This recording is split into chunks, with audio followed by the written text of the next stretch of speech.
Hello everyone, आज है 24 फरवरी और आज इस वीडियो में हम बात करने जा रहे हैं आईडीएफसी फर्स्ट बैंक के बारे में। 82 रुपीज़ का शेयर है और कल तेज़ी दिखाई थी। इसने तकरीबन 2% की तेज़ी दिखाई थी और एक महीने में अगर आप देखो तो 3.5% की तेज़ी है। लेकिन ग्राफ काफ़ी इंटरेस्टिंग है। जब भी तेज़ी दिखाता है 84 के रुपीज़ के आसपास गया था, गिरावट आई थी, वापस थोड़ा सा अटेम्प्ट करा, 82 पे गया था, वापस गिरा था ये। इस बार वहीं पर जाने की कोशिश कर रहा है, देखते हैं कि इसको ब्रीच कर पाता है कि नहीं। लेकिन वीडियो में हम बात करेंगे इस बैंक को लेकर कि फंडामेंटली ये कहाँ पर स्टैंड आउट करती है, पोटेंशियल यहाँ पर है भी कि नहीं। देखिए, वीडियो को शुरू करें उससे पहले अगर आपने अभी तक चैनल को सब्सक्राइब नहीं किया है तो प्लीज़ अभी इसे सब्सक्राइब कर लीजिए, क्योंकि आगे भी बहुत सारे वीडियोज़ हैं जो आपको काफ़ी ज़्यादा हेल्प करेंगे। तो देखा जाए तो पिछले एक महीने में डिसेंट रिटर्न यहाँ पर बने हैं, लेकिन एक साल में अगर आप देखोगे तो भाई साहब खूब पैसा बना है। 52% का ग्रोथ जरूर है, लेकिन लंबे समय से ये अटका है, क्योंकि जो तेजी आई थी ना वो एक झटके में आ गई थी यहाँ पर। और अगर आप देखोगे तो ये कंपनी का जो शेयर है वो जून महीने में 82 रुपीज़ का था, जून 2023 में। और आज मार्च की बात, सॉरी आज फरवरी की बात करो तब भी इसी रेंज पर है। 8 महीने से अगर आप देखोगे तो रिटर्न यहाँ पर नहीं बने हैं। हालांकि हाँ, एक तेजी जरूर आई थी, 100 पे गया था, वापस से गिरावट जरूर आई है और लंबे समय से अभी ये कंसोलिडेट कर रहा है। इनिशियल जो सपोर्ट यहाँ पर है वो 80 रुपए के आसपास नजर आता है। जब भी वहां गया है, अटेम्प्ट करा है, कोशिश करी है तेजी दिखाने की, लेकिन हर बार अगर आप देखोगे तो 85 से 90 की रेंज में जाने के बाद इसके हाथ पैर फूलने लगते हैं, ये नीचे की तरफ ड्रैग होना स्टार्ट हो रहा है। अगर आप देखो 6 महीने में यहाँ पर कोई भी रिटर्न नहीं बने हैं।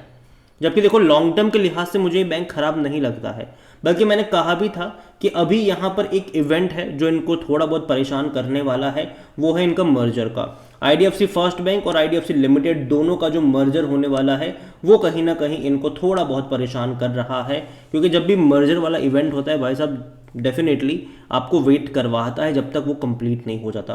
जैसे कि एचडीएफसी बैंक के साथ हो रहा है, आईडीएफसी के साथ हो रहा है, उज्जीवन के साथ भी यही हो रहा है। तो जब तक ये मर्जर वाली चीज़ें कंप्लीट नहीं होती तब तक कंसोलिडेट कर सकता है, लेकिन जैसे ही चीज़ें कंप्लीट हो जाएगी एक अच्छी खासी रफ्तार आप यहाँ पर एक्सपेक्ट जरूर करोगे। देखो लॉन्ग टर्म का आउटलुक मुझे खराब नहीं लगता है, शॉर्ट टर्म में अप्स एंड डाउन जरूर रहेंगे। 80 रुपये का एक इनिशियल सपोर्ट यहाँ पर जरूर देखने को मिल रहा है।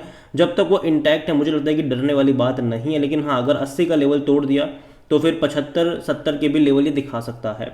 लेकिन फिर भी मैं इतना ही कहूँगा कि वो भी जो लेवल होंगे वो अट्रैक्टिव ही होंगे बाइंग के लिहाज से। अब वॉल्यूम अगर देखोगे तो बड़ी क्वांटिटी में ट्रेडिंग तो चल रही है, 3,60,00,000 के आसपास का शेयर ट्रेड हुआ है यहाँ पर। देखो बड़ी क्वांटिटी में ट्रेडिंग चल रही है।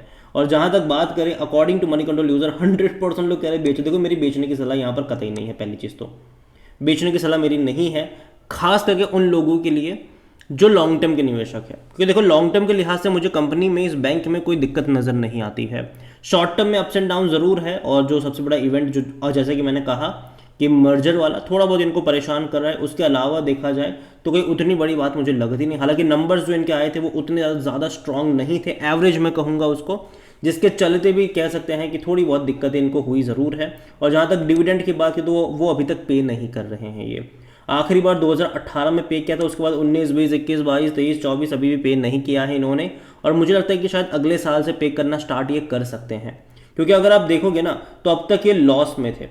अब अगर आप देखोगे तो ये अब तक लॉस में थे, बड़े बड़े लॉसेस थे 19 और 20 के दौरान। 21 से ये प्रॉफिटेबल हुए, 22 में थोड़ा बहुत प्रॉफिट कम हुआ और 23 में भैया छप्पड़ फाड़ के पैसा कमाया इन्होंने।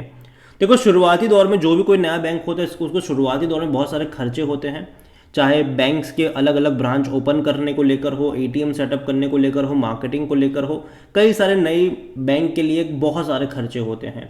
और यही वजह भी है कि शुरुआती दौर में उन बैंक्स को नुकसान आप झेलने पड़ते हैं।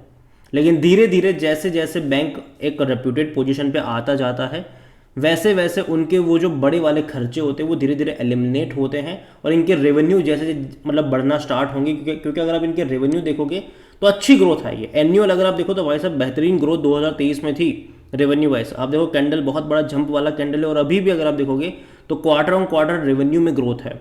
अगर वैल्यूएशन के हिसाब से देखोगे तब आपको ये ना ही सस्ता लगेगा ना ही महंगा लगेगा। 19 का पी रेशियो है इसका, सेक्टर पी 20 का है। मैं इतना कहूँगा कि अच्छा बैंक है ये, और करेक्शन अगर यहाँ से थोड़ा बहुत भी बनता है तो मौके ही बनेंगे। 40% एनालिस्ट कहते हैं खरीदारी करो। अगर आप इनके फिनेंशियल्स देखोगे तो रेवेन्यू में जो सबसे अच्छी तेज़ी आई है वो मुझे यहाँ पर पसंद आई है। अब देखिए रेवेन्यू लगातार बढ़े हैं इस बैंक के क्वार्टरली, 6,530 करोड़, 7,000 करोड़, 7,800 करोड़, 8,200 करोड़, 8,700 करोड़, 9,400 करोड़, तो लगातार बढ़ रहा है ये। हालांकि एक कंसर्न यहाँ पर जो अभी लास्ट क्वार्टर में जो नंबर्स आए थे उसमें रेवेन्यू बहुत अच्छे थे लेकिन प्रॉफिट 732 करोड़ का था। आप देखिए रेवेन्यू बढ़ गया सितंबर के मुकाबले लेकिन प्रॉफिट नहीं बढ़ा। इवन मार्च में 7,800 करोड़ के रेवेन्यू थे लेकिन जो प्रॉफिट था वो 816 करोड़ का था। तो यहाँ पर इनका प्रॉफिट कम हुआ रेवेन्यू बढ़ने के बावजूद। और देखो ये एक्सपेक्टेड था। रीज़न ये है कि इन्होंने मार्केटिंग के ऊपर बहुत सारा पैसा स्पेंड करा हुआ है। आईपीएल में जो मुंबई इंडियंस है उनके ऑफिशियल बैंकिंग पार्टनर भी है। इसके अलावा हाल फिलहाल में बीसीसीआई के साथ इन्होंने कॉन्ट्रैक्ट करा हुआ है जो जो सीरीज़ वगैरह हो रही है उसको लेकर। और कहीं ना कहीं एक बहुत बड़ा पैसा जो है वो स्पेंडिंग हो रहा है मार्केटिंग के पीछे इनका। दूसरी बात ब्रांचेस वगैरह ओपन तो हो ही रही है, वो तो अलग ही रहा ये। तो खर्चे इनके डेफिनेटली अभी धीरे धीरे ये और ज़्यादा बढ़ा रहे हैं, ब्रांड अवेयरनेस और ज़्यादा क्रिएट कर रहे हैं। और इनका जो क्रेडिट कार्ड का जो बिजनेस है मेरे हिसाब से वो बहुत तेज़ी से इन्होंने ग्रो करा है पिछले कुछ टाइम में। जितने आपको ऑनलाइन में और इवन क्रेडिट कार्ड में जितने ऑफर्स आपको आईडीएफसी फर्स्ट बैंक में मिल जाते हैं उतने शायद आपको एचडीएफसी बैंक में भी नहीं मिल रहे हैं अभी के टाइम पर। अगर आप चाहो तो चेक कर सकते हो ऑनलाइन में, अगर आप कुछ शॉपिंग करते हो या फिर कुछ आप कुछ भी करते हो, ठीक है, तो वहाँ पर एचडीएफसी में जितनी ऑफर नहीं है उससे ज़्यादा ऑफर आपको आईडीएफसी फर्स्ट बैंक के जो उनके क्रेडिट कार्ड है वहाँ पर देखने को मिल जाते हैं।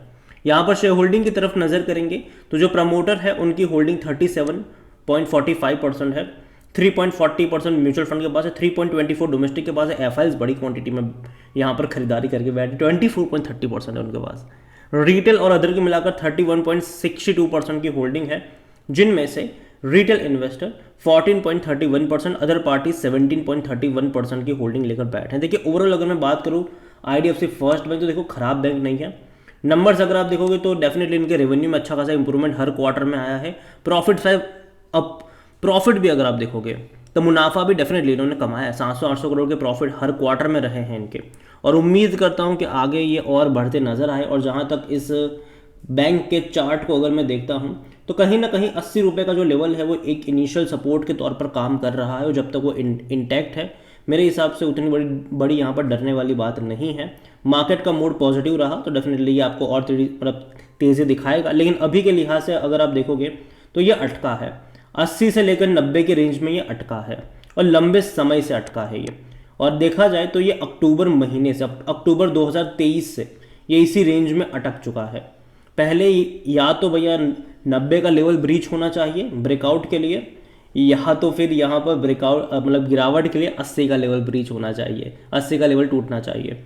तो ये दो पॉसिबिलिटीज़ है यहाँ पर। मैं इतना ही कहूँगा कि अगर है और नज़रिया लॉन्ग टर्म का है तो बने रहिए। हालांकि आपको इंतज़ार करना पड़ेगा, ठीक है, बड़ा इंतज़ार करना पड़ेगा आपको, लेकिन जब भागेगा तो अच्छी खासी रफ्तार भी आपको ये शो कर देगा। अभी शॉर्ट टर्म में इनका जो ग्राफ मुझे लगता है वो इसी तरीके से आपको देखने को मिलने वाला है। कोई इतनी बड़ी तेज़ी में यहाँ पर एक्सपेक्ट करके नहीं चल रहा हूँ, लेकिन मैं इतना ही कहूँगा आपसे कि अच्छा बैंक है लॉन्ग टर्म के लिहाज से, लेकिन आपको टाइम देना पड़ेगा इसे। अगर आप 2-3 महीने के लिए यहाँ पर बाय करना चाहते हैं तो मत करिए, कोई उतना बड़ा मतलब मूव्स देखने को नहीं मिलेंगे। लेकिन अगर आपका नज़रिया 2-3 साल का है तो पोटेंशियल ज़रूर है कि आपको अच्छा खासा रिटर्न ये यहाँ पर बनाकर दे सकता है। और साथ में इतना ही कहूँगा कि अगर आप खरीदारी भी कर रहे हो तो आपका जो नज़रिया है वो बाय ऑन डिप्स का होना चाहिए, क्योंकि मर्जर अभी भी हुआ नहीं है। मर्जर बहुत बड़ा इवेंट है, बाय ऑन डिप्स का नज़रिया आपको होना चाहिए। और जब तक मर्जर कंप्लीट नहीं होता थोड़ा बहुत ही इसी रेंज के आसपास आपको भटकता हुआ नज़र आ सकता है। किसी भी एक लेवल पर बहुत सारे शेयर्स खरीद के नहीं बैठने चाहिए, ये मेरा मानना है। अगेन कोई बाय सेल रिकमेंडेशन नहीं है। ये वीडियो को यहीं पे एंड करूंगा। पसंद आया हो तो लाइक करें, शेयर करें। चैनल में अगर आप पहली बार हैं तो प्लीज़ सब्सक्राइब करें। और आईडीएफसी फर्स्ट बैंक के बारे में आप क्या सोचते हैं वो भी आप मुझे कमेंट में लिखकर बता सकते हैं। Thank you.